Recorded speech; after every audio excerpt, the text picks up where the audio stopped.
Welcome back, at long last, to the Stoic Cellist with another Excerpt episode where I will be talking about Brahms' Second Symphony, Movement 2. Now, this is a very common excerpt. You will find it on almost every audition. Sometimes they will do Brahms' Third Symphony, third movement, but more often than not, you'll find the Second Symphony. So, without further ado, there's a few things that you really want to look out for on this one. The first is the tempo. It's very tempting to take it very slowly and indulgently, but it is adagio non troppo, which means not too adagio. You still want to keep a sense of forward movement. Now, don't make the other mistake of going too quickly. It is possible that the committee will disagree with your tempo choice, and that's okay.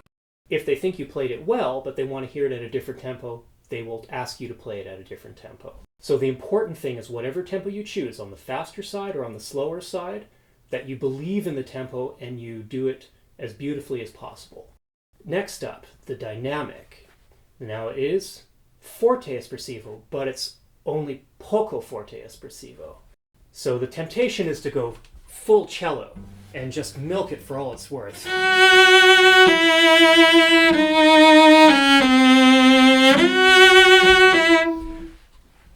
That's too much. It's poco forte, so it means just a bit restrained in the dynamic. You want it to be present, but not completely full.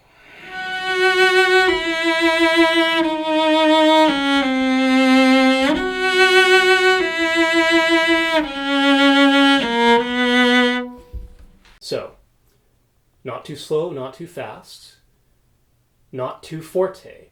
The phrasing. We want the phrases to be long and luxurious. We don't want them to be too short. Don't be fooled by the slurs. No,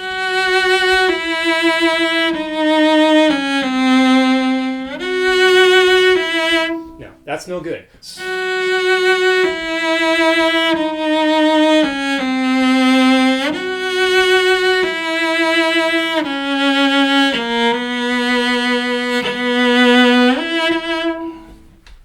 Now, last up, we have the dynamics.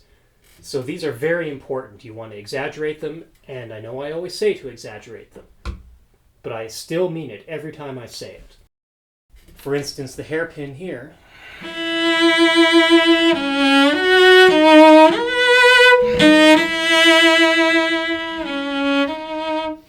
Down to piano. That has to really come back, and then the hairpins in the second line going into the third line.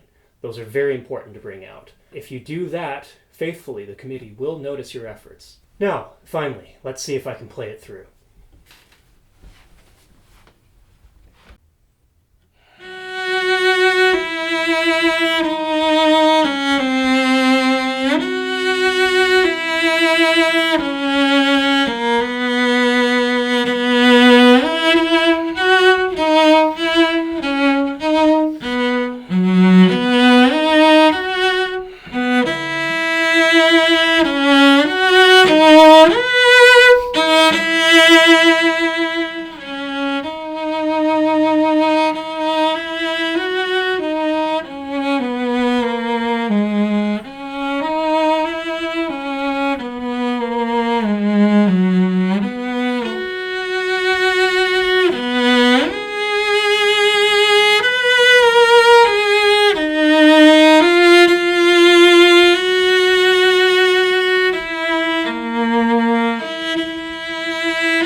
Okay, I think that went fairly nicely.